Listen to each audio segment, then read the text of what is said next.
Hello, Maria Rivera Heath here once again with just a couple of tips today. So today I have for you is how to make criticism unfamiliar and how to make praise familiar. And this is a concept that is very, very difficult sometimes for a lot of my clients to grasp in the beginning. Once they make this part of their daily ritual, it's not so difficult anymore. But in the beginning, it's kind of like it's very, very off, like crazy thinking almost, to say nice things to yourself. It is so familiar and it is so acceptable to talk nasty to yourself and to talk to yourself like shit, but yet it is so unfamiliar and it is so uncommon and almost unacceptable, because I mean people kind of like push it away to talk really good about themselves. Because if you know, when you're growing up, when you're a child, unfortunately, you know, we're living with our parents, and our parents are all fucked up and messed up in many different ways. I mean, I'm a parent myself, and I know I messed up my kids somehow, you know what I mean? No one is freaking perfect, but when you know better, you do better.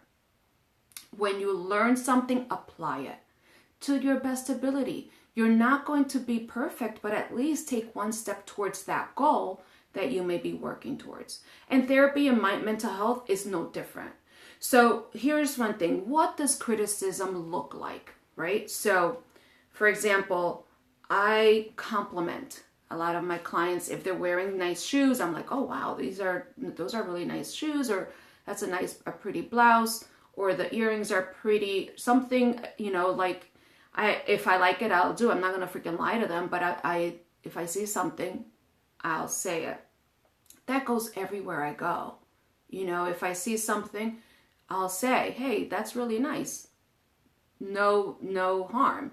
There's a lot of people that don't compliment others because probably they themselves can't accept a compliment.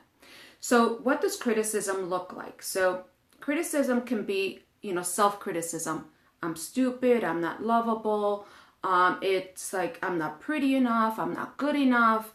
No one's going to like me if I do this. You know, my husband cheats on me all the time, you know, or, you know, he's going to do that anyway, regardless to what I do. Or my kids don't call me, my kids don't like me, my kids, whatever it is that you say. If I eat this cake, I'm going to get fat. Well, you know me, you know, with my luck, right? I hear that all the time. And your brain is taking notes. Your brain is freaking journaling. You know what I'm saying?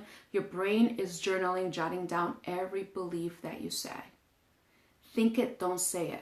Remember a few months ago, I put out a Facebook Live on your mind does the thinking, but your brain is the one that houses your central nervous system, right?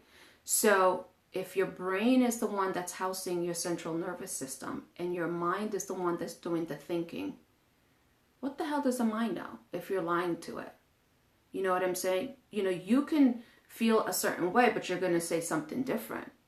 You know, there's so many people that heal themselves through thought, you know? So have beautiful thoughts. If you are the creator of your own reality, and if you're the creator of your thoughts, make your freaking thoughts amazing. Why not? You can. Right?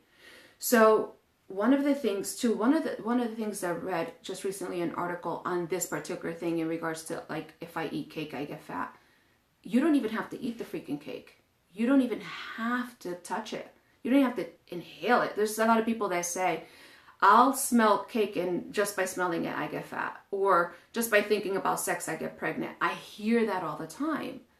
But the thing is, just the thought, you don't even have to like eat the cake. Just the thought itself creates the stress hormone. It releases cortisol. Just the thought. You don't even have to eat the cake, and your body's already going through the stress. Why? Why is your body going through the stress without you eating the cake? Because of your thought and your thought process. Your thought process, that's a punishing thought. If I eat the cake when you really want to, right? And you're punishing yourself by not doing it, you're doing something that you don't want to do, which is not eat the cake, because what you want to do is eat the cake, right? So instead of saying something like, you know what, right now I'm following this healthy plan of eating or this whatever it is that you're doing, and today I'm not going to eat this. I'm going to make the decision to not eat it today, and then you know what, next week if I choose to, I will.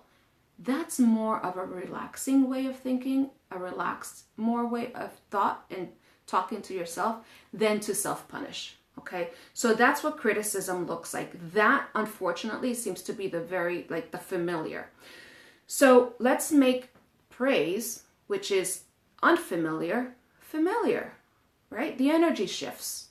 So I'm lovable. My husband and I have the most amazing relationship. My children and I go on vacations all the time. We love each other. We enjoy each other. I'm pretty. Everybody that meets me loves me. I have amazing people around me. So you choose whatever praise you want to make familiar, familiar. Okay? The energy shifts. Your hormones are going to be released, and those hormones, serotonin, the happy hormone, those are the hormones that you want, right? You don't want anything that is, the mind and the subconscious is going to go against anything that doesn't feel good. So whatever it is, make it feel good. So this is how you may be making criticism familiar. So for example, and sometimes you don't even catch yourself doing it. So I'm just going to give you an example. So let's say someone says to you, hey, I'll use my own name. So, hey, Maria, that dress looks beautiful on you. It's gorgeous. It's amazing. And then you say, oh, this thing, it's only like $7. And it's like fraying. And last time I washed it, it shrunk. And you see how you're not picking up the compliment? You're actually making the compliment, switching it to criticism. You're not even allowing it in, right? Instead of just saying thank you, right? Thank you. You could believe whatever the hell you believe about your fraying dress. Or, the dress that's shrinking last time but you don't have to say it. You know what I mean? Remember, what you say is what you believe. Okay? So another thing, so don't make your messages conflicting. For example, if you want to create new praises, you want to create a new kind of like a new ritual for yourself, and you want to tell yourself beautiful things on a day-to-day basis, one, you can set your timer. Set your timer that this time every day I'm going to chant these things.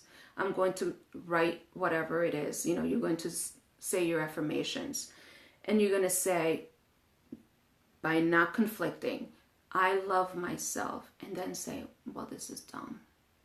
No, don't leave the judgment out of it. So you say, I love myself. I am enough. I am pretty. I am quite amazing. My belief system is changing to the positive.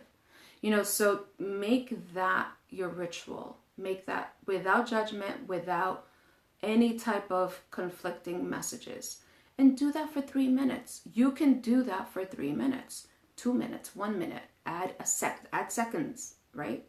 So if you want to make meditation part of your daily or weekly ritual, and if you sit down and then you say, well, this is a waste of time. Well, yeah, it's a waste of time because you're thinking negative. Yes, you're wasting your time. But if you say to yourself, I'm going to make meditation part of my daily ritual, or I'm going to make meditation part of my weekly ritual, if that's what you want to do, or whatever it is, exercise, whatever, dancing, whatever. So if you want to do any of that, and you want to do that, don't have conflicting messages. Don't sit down and say this is a waste of your time, okay? If you sit down to make something different, make something different. Make praise part of your familiarity. So, for example, this is how you make a new habit, whether it's praising yourself, whether it's loving yourself, whether it's meditation or exercise or anything like that. So for example, I'm going to sit down and meditate for 3 minutes. Meditation can look different for everybody. So you listen to a song, okay? So you can listen to a song that's going to make you feel good. That's meditation. You're going to go for a walk for 5 minutes or whatever it is. That's meditation. You're going to play a piece of music that you love so much and you're going to dance to it. That's meditation in movement. These meditation looks really different for everybody every day. And you can also make these rituals like really feel good, so it doesn't feel like you're punishing yourself. It doesn't feel like work. It feels like something you've been wanting to do, and you're doing it, and you're going to go towards it. Okay? Nobody goes towards pain. Everybody goes towards comfort. But in the beginning, it feels different. That's the transitional phase. Remember, moving from the comfort zone to something new, you have to go through a transition phase. And sometimes that transition phase may not feel good because it's new, it's unfamiliar. Okay? Even though what's waiting for you is the best thing for you. Okay? And I go through this too. Okay? I'm guilty of it too, and I'm in the process as well. Okay? So one of the things that you can do for yourself is do nothing. Do absolutely nothing for 3 minutes, which means you're actually doing something, and you're actually doing something for yourself that feels good, and it's a lot. You're actually doing. Doing nothing is an action. So you can sit, think, love yourself for those 3 minutes. You may think that it's not accomplishing anything, but you're accomplishing a lot. Okay? So once again, this is what I have for you this week, and I'll see you next Tuesday with something else. I have no idea what comes out of me, so I go with the flow. And thank you for watching, thank you for listening, thank you for the likes, and namaste. Thank you. Have a beautiful week.